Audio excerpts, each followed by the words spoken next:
Everyone, welcome to the COMSOL tutorial session for ECE 6460. I'm Zijian Hao, you can call me Chris. I'm a PhD student in Dr. Azadan Sar's group, and I work on MEMS sensors and microrobotics. All right, so let's get started.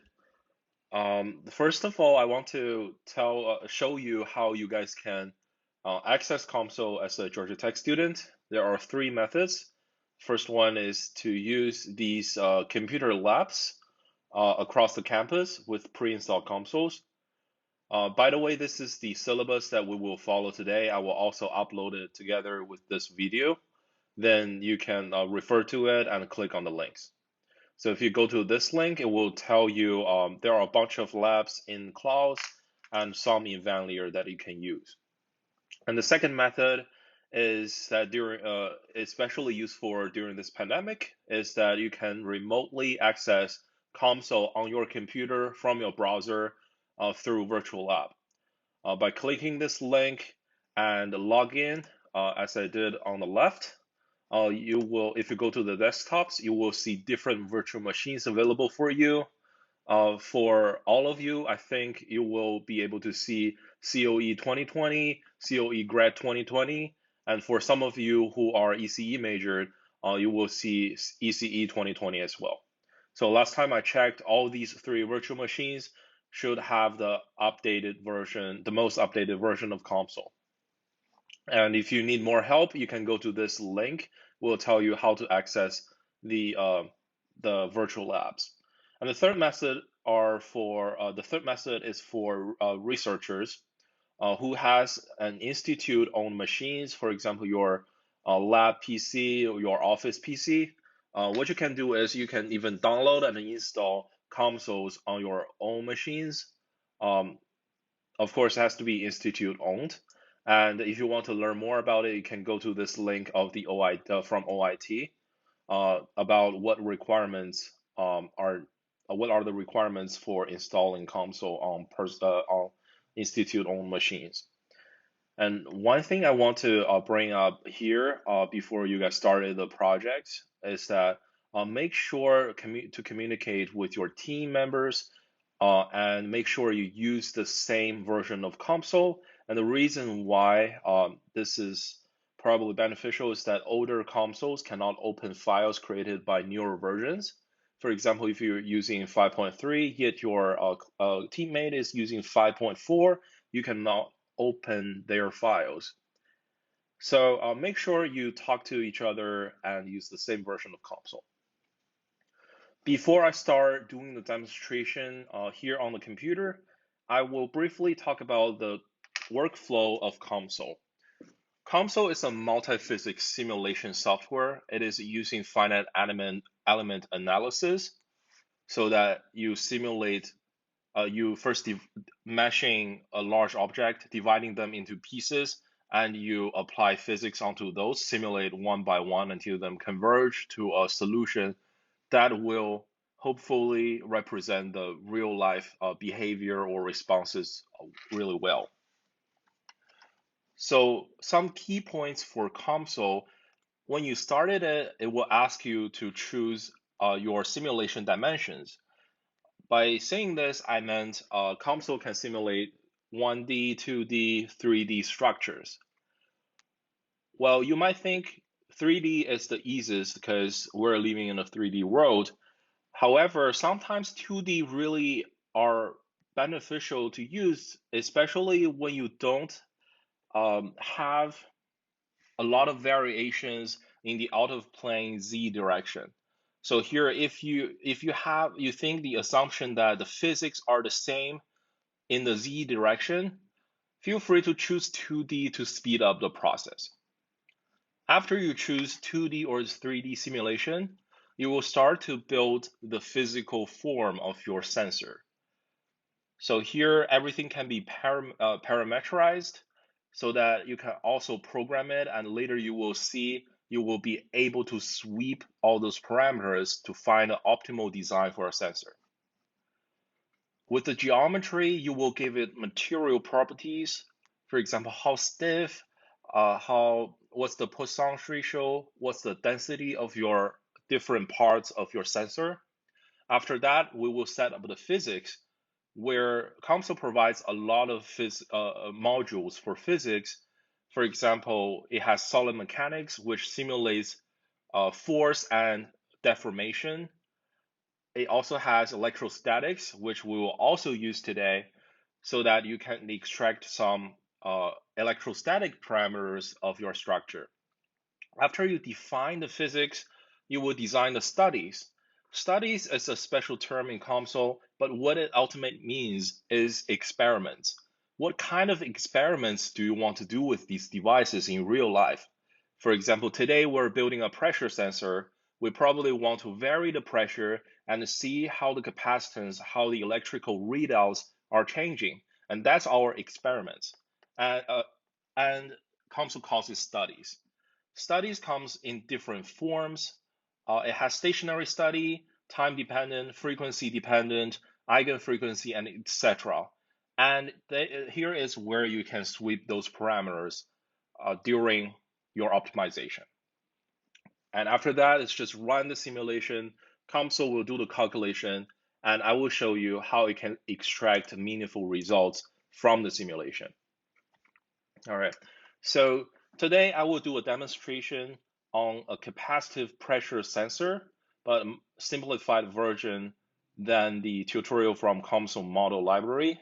So COMSOL model library is a very good resource where you can find a bunch of tutorials across different physics, different sensor you want to simulate. They are all on the COMSOL model library online. So here's the link. If you go there, you will be able to download. First of all, you have to log in, and after that, you will be able to download COMSOL models as well as a PDF telling you step by step how they build this model in COMSOL. All right. So today I will recreate a simplified version of this device, and during the meantime, I will talk more tricks in COMSOL that will be useful for you in your team project. Let's get started.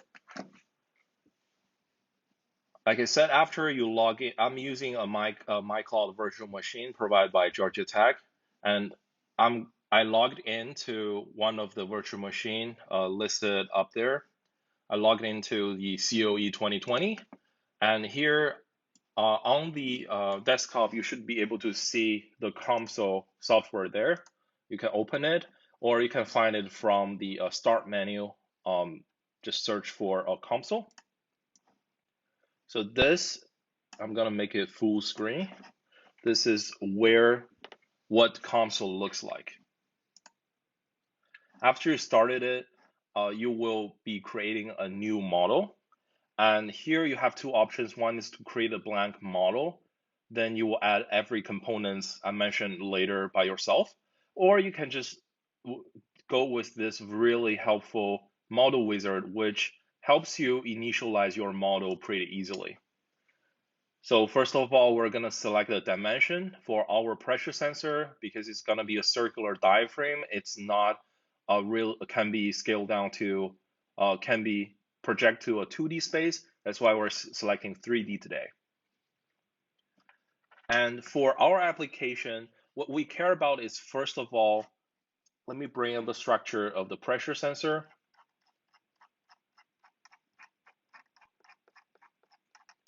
So that you can understand what's going through the physics intuitively.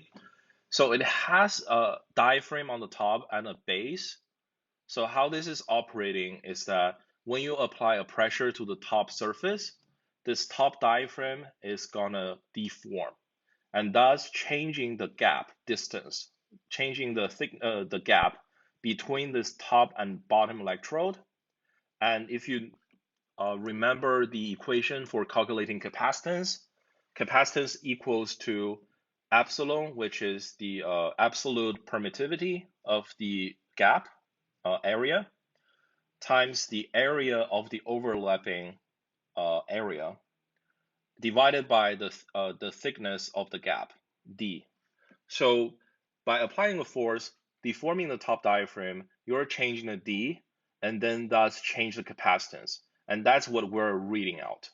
So from a pressure to deformation and then to the electrical readout. For those, we would need two physics. The first one is from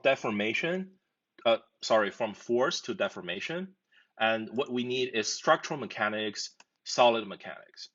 And the other module is the electrical readout. How the electrical readout where we will get the values of the capacitance. And that is, I think, AC/DC, electric field, and electrostatics. But luckily, here is a combination of the two. So electromechanics is what we're using for this demonstration. And if you read the description, it combines the solid mechanics and the solid and electrostatics. So let's add that physics. So after that, we can move on to study. So study comes, like I said, different types. Here we just need to select one. We can add more later. For our study, we choose stationary because what we care is when we apply a constant force, what is the constant displacement of the diaphragm, and then what is the constant change in capacitance. So that's stationary, what stationary is doing. So after that, click done.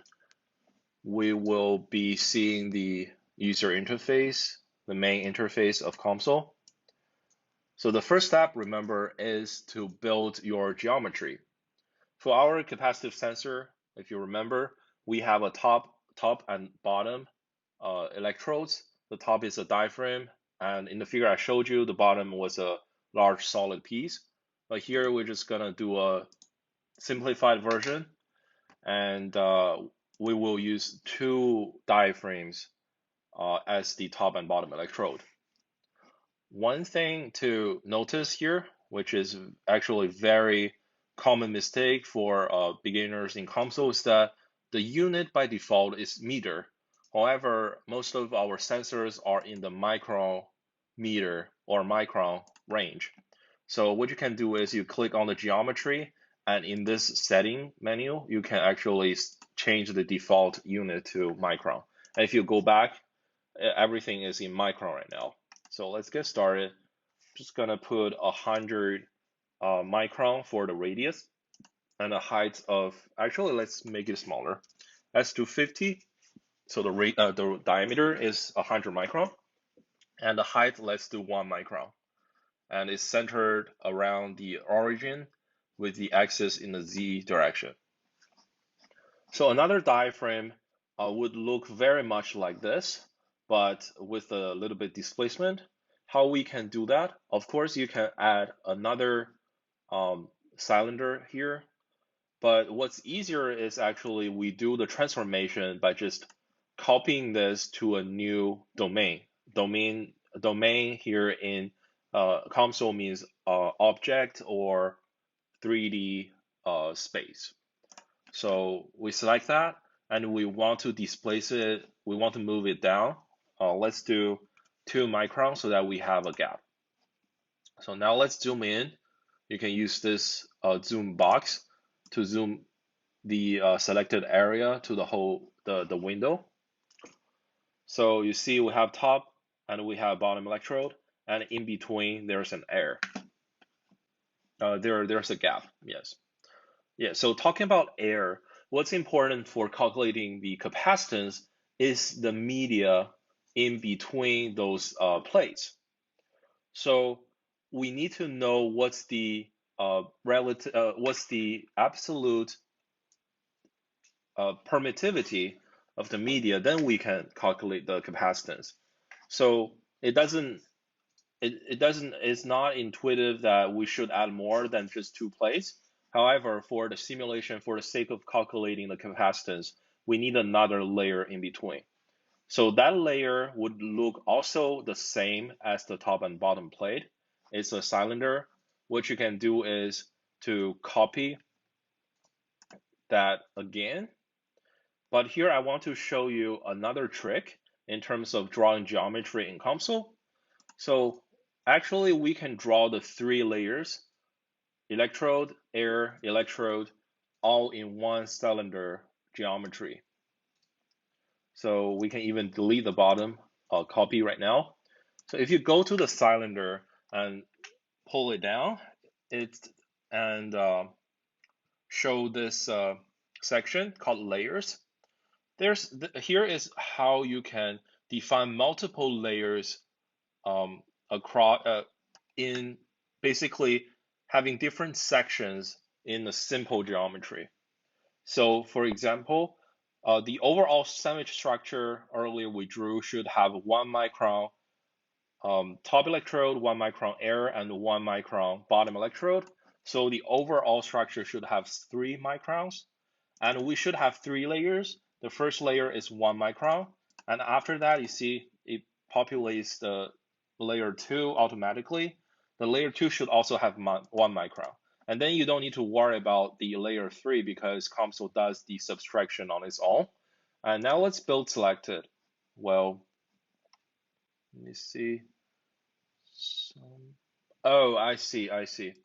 So you see, if you look at this, it's doing the sections like from the inner to the outer. So what we want to do is actually change that. Instead of layers on the side, we want to do layers on the bottom or the top. It doesn't matter for us because it's symmetrical. But what we have, if we do layers on the bottom, is this structure. So you see, it already put 3 cylinders stacking each other. That's why you can do this in a single step in COMSOL. So let's build everything, and we basically specified the physical form of our capacitive sensor. After the geometry, we want to specify materials properties for different layers. So one easy way is to bring up the material library built in COMSOL. So right click on materials and select add materials from library. And you have many materials that you can use. For us, let's specify the top electrode and bottom electrode to be silicon. Let's see. Silicon should be under MEMS, semiconductors, and silicon, let's do polycrystalline silicon. And double click on that.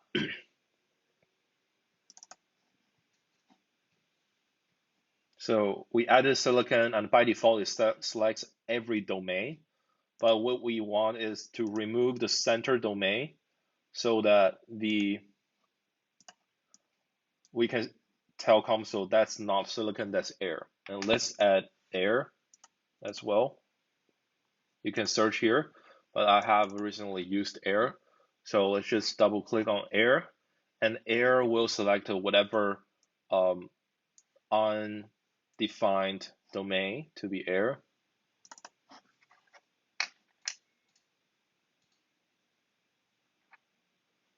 It doesn't. I see. I guess we need to manually select it. All right, that's how we specify the materials. So you might see this red cross or some stop signs here with empty values that COMSOL wants you to add. But that's just because we haven't fully specified the solid mechanics. So COMSOL is actually expecting more. It's doing its job to guess what material properties are needed at this moment. But later you will see once we specify this is the air layer in COMSOL, it won't need these 2 values. So let's just leave it that as is for the moment. All right, so for solid mechanics, one thing we're gonna tell COMSOL that this is air, this is not solid, is that by deselecting it from the solid mechanics, and then solid mechanics will only calculate force to deformation and etc. Physics for the top and bottom layers. So let's deselect that. Excuse me. All right, so this is done by selecting the mother node called solid mechanics. And below here, you see it has some default subnodes where it basically, this one tells everything highlighted here should be elastic material. It should deform in a way, linear way, uh, with applied force. And here it means the free means everything is free in space. Right now, nothing is anchored, nothing is fixed, and the initial values is just telling it's not initially displacing or initially having some velocity. So most of the time, you don't need to worry about these default nodes. What we're going to do is to define the physics specific to our sensor, and then some of these will be automatically overwritten by our new written rules. So for solid mechanics, one thing we really need to think about how our sensor is operating. And we talk about we're gonna apply a pressure to the top, and that's done by adding this boundary load. And by the way, if you right click on this node, you will see a lot of things, a lot of sub nodes that you can add. And the boundary load is one of them. And you see it's divided in sections. The top sections are actually, this icon means it's a domain. It's a domain constraint. And these, you see, it's a surface. It's a surface, and the COMSOL calls it boundary. It's a boundary constraint. And what we're using is boundary load. It means applying a force to a surface. So we're gonna apply force to this top surface, and here you can select the force, the form of the force. We can do pressure. Let's do a default pressure of 100. All right. So besides applying a force here, one thing the free states is that everything is free. They can move freely with the force. That's not what we want, right? If you have a body, let's say floating in the space, and you give it a force, it just keep accelerating. That's not true to a sensor.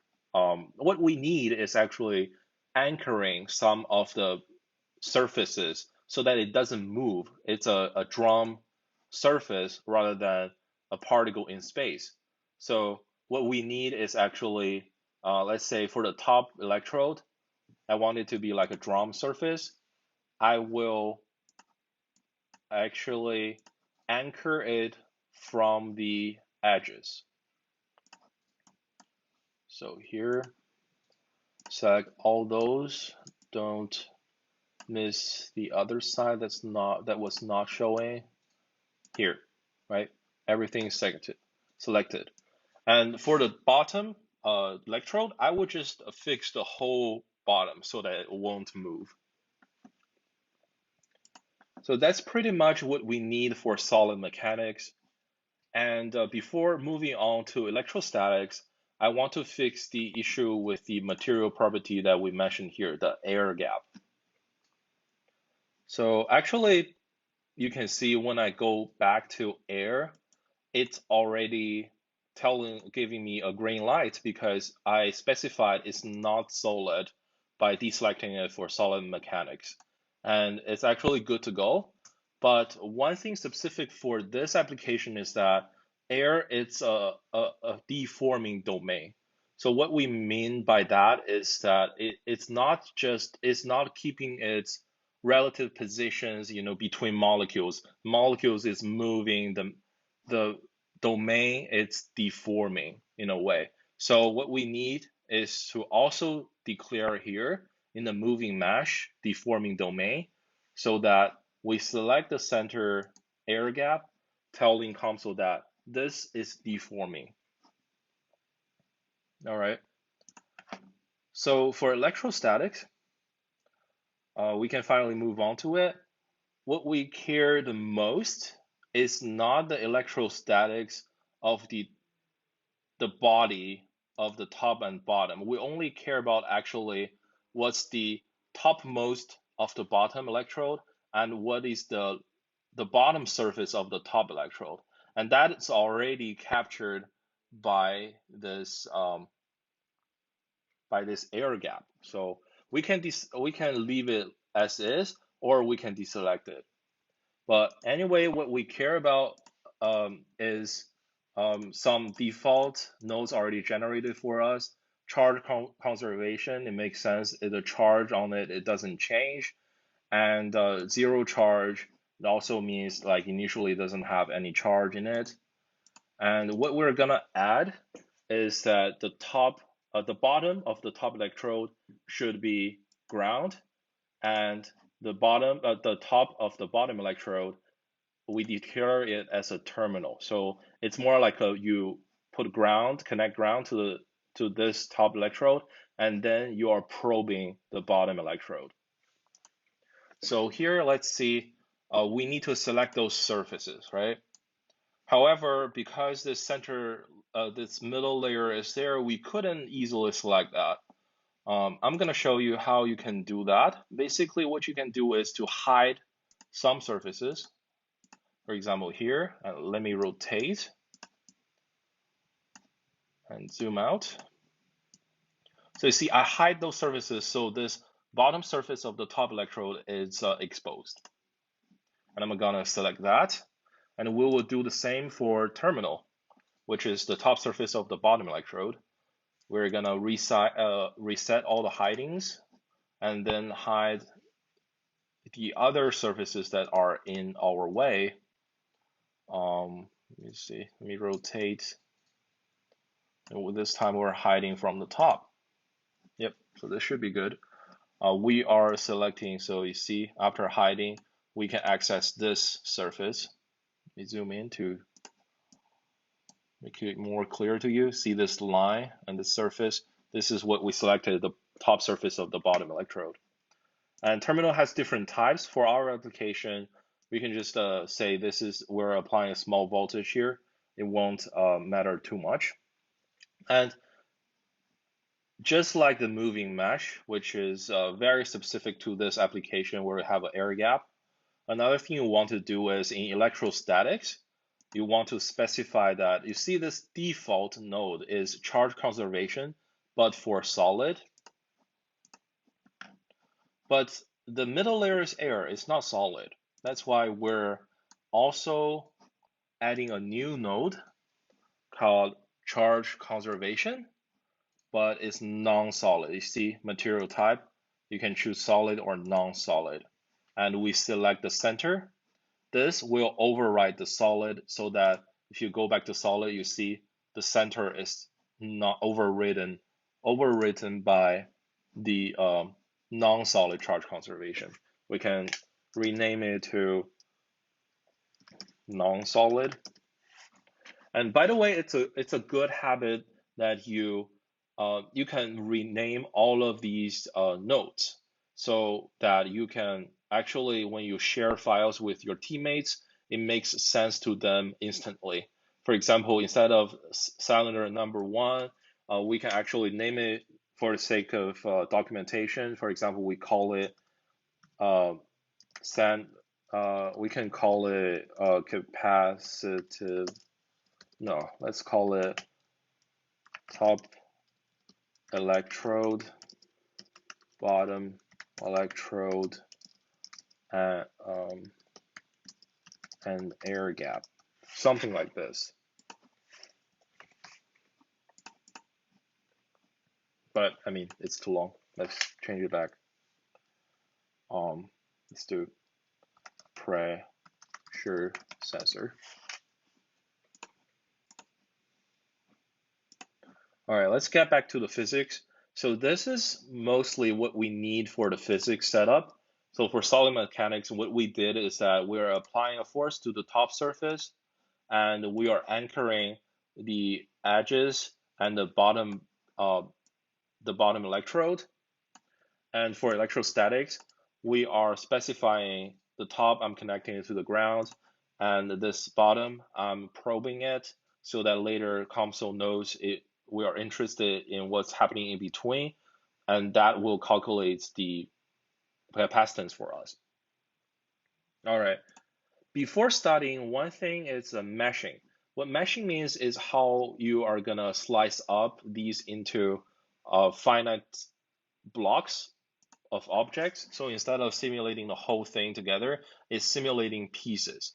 And by building all, the default meshing will show something like this tessellation, and you can adjust the size of it. Here is normal. I can do like a coarse or fine meshing.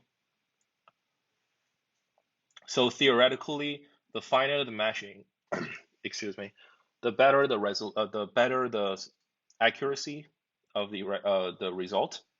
However, if you mesh it too fine, it's just gonna take so much memory, so much time. You don't want to do that.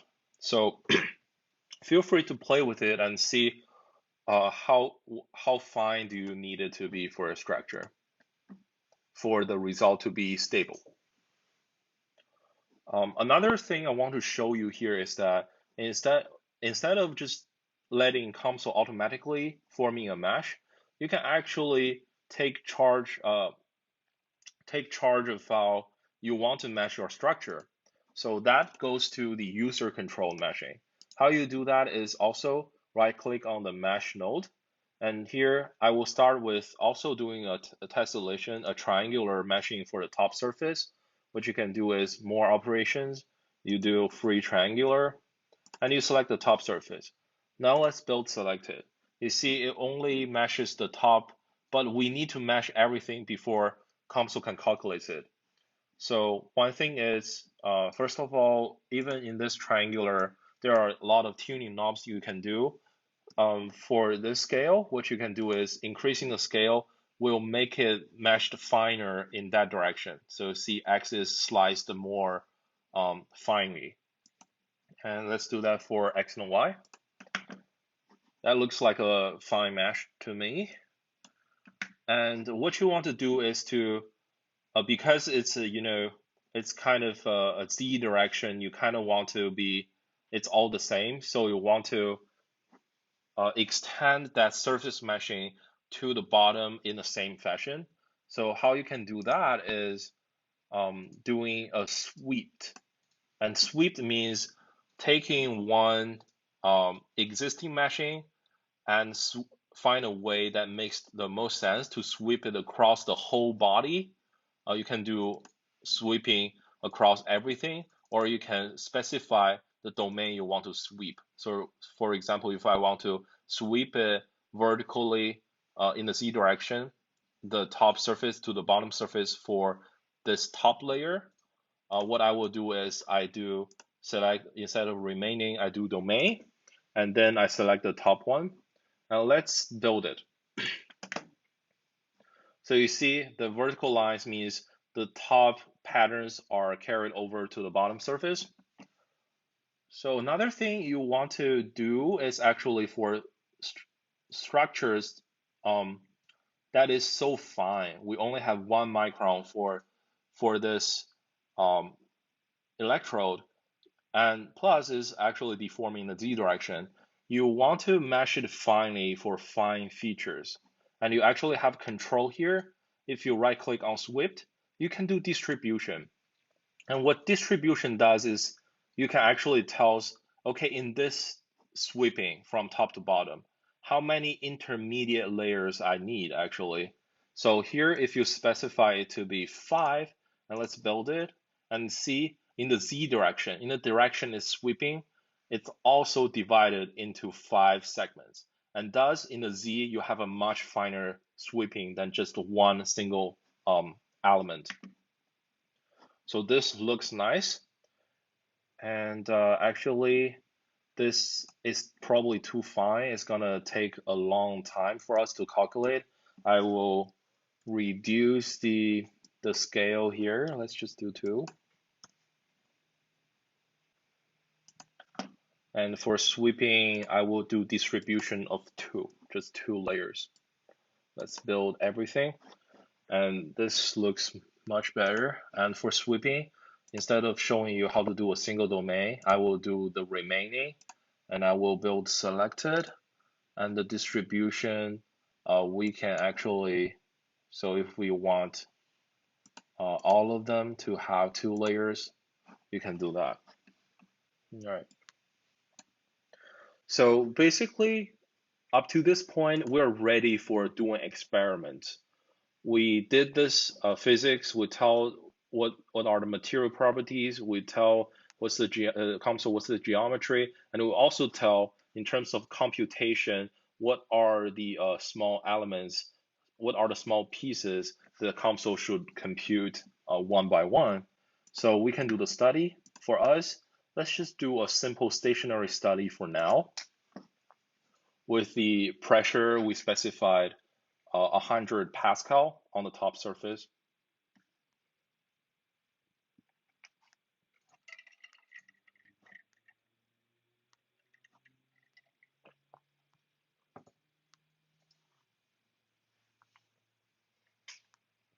It's taking some time. Oh, by the way, here I want to show you, this is the progress tab. You will, during the simulation, you will see how far it's gone to. All right, so after the simulation, by default, COMSOL presents us this default plot, which is displacement plot. And this surface means it's coloring the 3D, all the possible 3D surfaces that we can see with the expression, with the argument that you wanted to plot. So by default is solid dot displacement. It means each point on this surface, how much displacement it's doing with the force. You can change it to other expressions, but yeah. So what you can do is here in this, you can select what are the results that COMSOL calculated. For example, solid mechanics. You can also plot strain. You can plot stress, and you can plot. Let me see. Yeah, you can plot those, and also you can plot even the electrostatics, for example, the electric potential. If I change it to that and plot that, you will be able to see that. And you see like really the bottom is the one volt we specify for a terminal, and the top is the 0 volt. But let's change it back to solid displacement. And what we see from here is that the center has the most red color, and corresponding to this color scale bar, it means the most displacement. So the center of the diaphragm is like a drum surface, is displacing the most by around 7.7 nanometer in this case. But this is not, not as exciting because we want to characterize it over a full range of pressure that we apply to this top surface. So that comes to how we can sweep the parameter. And by varying the force, I meant in terms of physics, we're varying this value in the solid mechanics boundary load onto the top surface. So how you do that is really simple. In the global definition here on the top, you can declare some parameters. So for example, I can declare like a variable called top pressure and give it a default value of 100. And we can actually use that variable just like you write equations in the boundary load. Instead of giving it a constant value, we say this is, we named it top pressure. So this gives a way to further change the value during the study. In the study, how you vary the sweep the parameter is by clicking on the study and you select add a parametric sweep node. And here, what we want to sweep is the top pressure. There's a drop list of all the variables you declare, parameters you declared, and you can add a list of parameters that you later want to do for loop on. So you can click this button. It will help you enter that list, especially if you want to do log scale or a step, a linear scale of sweeping. Let's start with 100 Pascal, and let's take 100 Pascal per step, and up to, let's say, 1,000 Pascal. So when you specify this, the study will do this. It will first say set the top pressure to 100, then do the stationary, store the results, go back to this parametric sweep, do 200 this time, and then do the stationary again until it finished the range, the list that you specified here. And now we can do it again.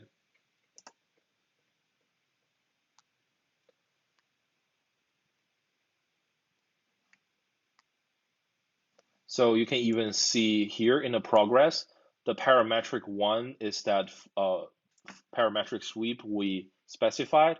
It starts from top pressure equals to 100, and then after finishing this single stationary loop, it will go back, see it updates it to 200, and it will keep doing this until it finish all the parametric sweep.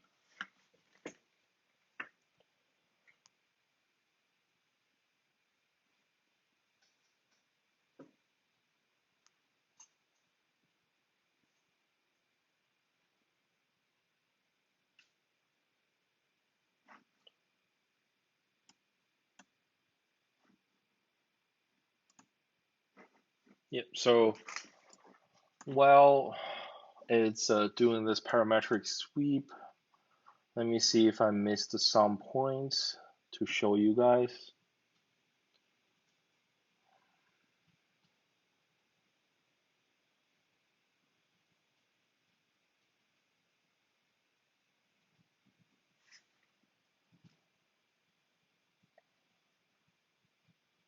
I see. Here we will go back to how you can import geometries from other 3D CADs to COMSOL rather than just building in COMSOL, and more operations on how you can modify structures in COMSOL.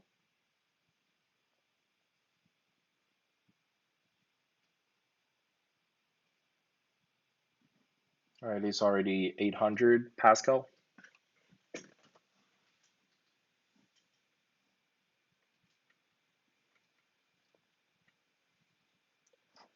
So see this weighting, it's very normal in terms of simulation.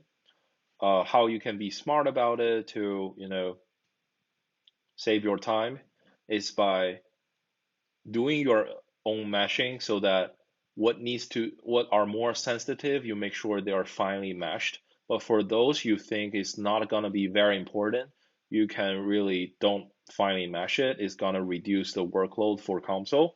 And as well as we talk about the 2D and 3D difference, if your structure can go for 2D, then go for 2D. All right, the result is over. We're shown with the same plot, but this time we see some differences, right? So first of all, instead of one plot, we have these arrows where you can jump across the whole parametric space from 100 to 1,000. And for 100, we got the same result, which is 0.7 nanometer. And the more pressure you apply, focus on this color scale bar, the more deformation the center is showing. So at the end, if you apply 10 times the pressure, you see your deformation is roughly 10 times. This is 7 nanometer versus 0.7 nanometer earlier. All right, so instead of just showing the plots, we can actually format the data, format the results into a good graph. How you want to do that is there are multiple ways. So for example, we care about what's the maximum displacement of the top surface. And how you do that is everything other than plots. If you want to do like a table, if you want to get the values, you go from this derived values. And here you have different options. Point evaluation is you select a point and you basically get values of the values of interest for that point. And global evaluation is something I will show later. It's a global evaluation. For example, we specify ground and the terminal, and then the capacitance between those is actually a global evaluation. And you can do much more, but say we care about this center, which is the maximum displacement. what you can do is go for maximum, and we care about surface maximum, the top surface. So if you go there, you select the top surface, and the expression here we can do, again, solid displacement. If you don't remember these expressions, you can always go to here and find what's available for you. And let's do, yes, the data set is the first study, and the parametric we care about all, so give me a full list of it. If you click on evaluate, you will see for each pressure, you will get the maximum total displacement of the top diaphragm. And you can also do a table graph right here. You can plot the data here, X and Y. And that's it. Like, that's your pressure sensor, right? How much displacement you got from an incremental pressure of the top on the top surface. And this is super linear, so it's a good result. And if you think this is just a fitted line, it's not. You can also show markers, which shows individual data points here. So you see, they really, instead of a line, it's like a segmented line, and it really falls on a linear response. And this is first half of the story, right? From pressure to displacement. And the second half is from displacement, or actually directly from pressure to the change in capacitance. So how we can do that? That's also some value we want to extract. So we go for derived values, right click on it, and then do global evaluation. Because we already declare the terminal and the ground, we're evaluating the capacitance between those with no specified points on them, but rather an overall and a global evaluation. So that should, let me see, that lies in electrostatics. And if we go to, let me see, it should be in the terminals. Yes, here, that's the Maxwell capacitance we're interested in. So add that, and we evaluate here. You will see that at the top pressure, you have this Maxwell capacitance, and the more and more you apply pressure, the more and more it's deforming. This capacitance is changing. So it has some residual or intrinsic capacitance, which is large. But if you plot versus the top pressure, this is the new plot. Let me show the dots as well.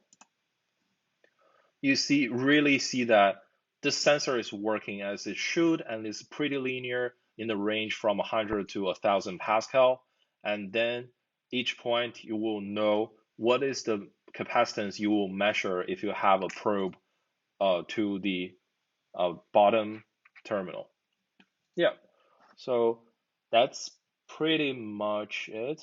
Oh, I see. Another thing that's really interesting is you can export the plots that has a parametric sweep into a animation. All right, so if you are in this plot, what you can do is animation. You can export it to a file, or you can play in COMSOL. So if you play, do animation, COMSOL will take all of these frames in this group, but with different parameters, and play them one by one. You can change how fast you want to play it. Let's play each frame for 1 second, and then you can see they will unify this color scale, and you see the more pressure you're applying, the more it's deforming downward. Yep. So that's all about the results, how you can extract the values for different applications. It will be different in terms of what are the expressions and how you can extract those. So make sure also go online to check what other peoples are doing and how they are getting the result that they need, they're interested in. All right, let's get back to some points that I missed during geometry formation. Here we draw everything using COMSOL's own CAD kind of system. But what you can also do is right click on geometry and do import. Here you can import all the 3D CAD files that COMSOL can read, for example, STL, PLY, or STEP. And you just browse and import it here. It will build a structure for you. Another thing that I want to show is you can even do Boolean operations using COMSOL. So let's remove this.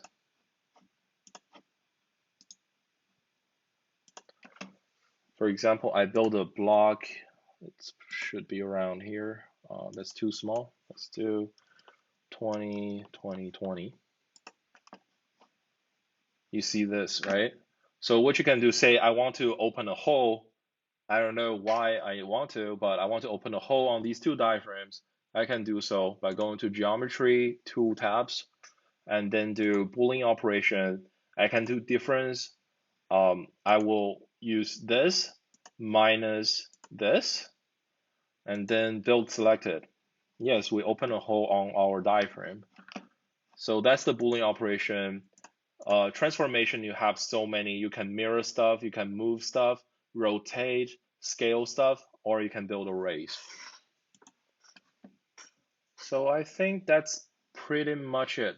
All right. So for you guys to be able to, expand from today's tutorial, I recommend every time when you are at loss, you want to open this help menu, which is really helpful than most programs. So they really do explain. It will open up a window soon. It do explains what different operations are for and what different physics nodes are for. So for example, if I click on, I don't understand what is a fixed constraint. I click on fixed constraint. The help will jump to that page. It's quite slow on my virtual machine. There is some time.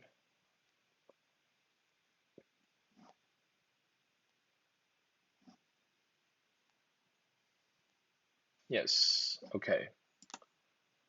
If we go to fixed constraints, yes, see, it will tell you fixed constraint as a condition that makes the geometry entity fixed, fully constrained, blah, blah, blah. So this is a good way you can check the documentation, try to understand what each command is doing. And another thing that is as helpful is that you can always disable nodes. For example, I applied boundary loads, but then sometimes I don't think that's a good idea. I can disable it instead of deleting it so that when I later think I still need this boundary loads, I can re-enable it to get back to it. Let me see. Besides this,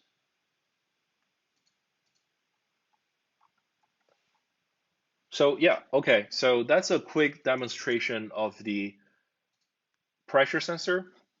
And now let me switch to the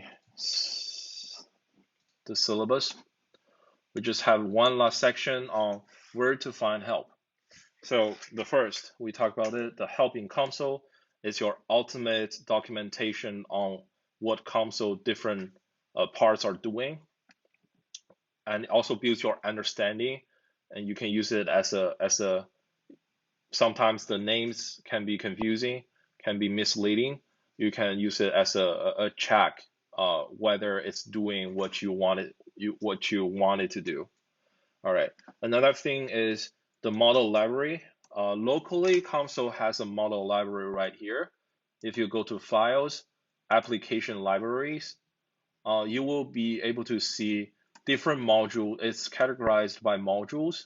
But for example, mass module, we can do sensor. And then here, yeah, you can find so many examples of sensors. And when you open them, you will be able to see how other people are setting it up to simulate it. And another one is this model library is also online. So if you click the link here and drag it here, you see this is the application library. You can search by keywords. but it's the same. Um, it's the same as the local library. What you want to do with it is like you need to register an account before you can download all these files. So that some of them are the models you build models you can open in COMSOL. Some of them are documentations on how people are doing step by step.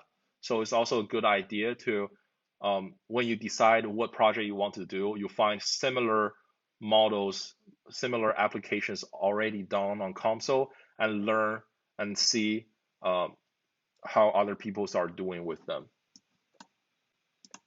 And lastly, COMSOL has an online community, but be aware that they cannot answer like specific, they don't really do a good job answering like specific applications. So I would say try it if you have a lot of, you have higher level conceptual questions. People will point you in the right direction. But for really the specific steps to take, it's better to learn from the gallery or using help to explore yourself. So there's an endless possibility that you can use and play with COMSOL. Enjoy, and if you have further questions, I'm glad to help. And you can also ask Dr. Ansari for help. All right. So thank you so much for joining us today for this COMSOL tutorial. We will have the Q&A session soon. So if you have try it first, and if you have further questions, we can discuss during the Q&A section. Thank you.